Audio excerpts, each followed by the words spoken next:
Sauerkraut and kefir are two probiotic powerhouses that will keep your gut healthy and functioning at top notch.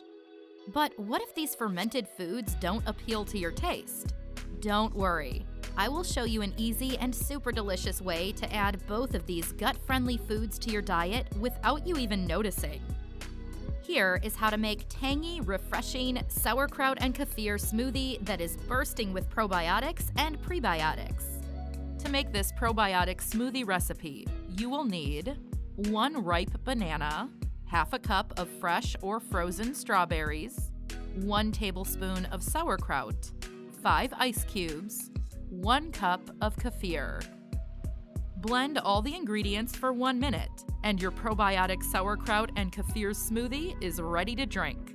Also, check out my other nutritious probiotic smoothie recipes. Your gut will thank you for it. I have left a link in the description below this video. Check it out now.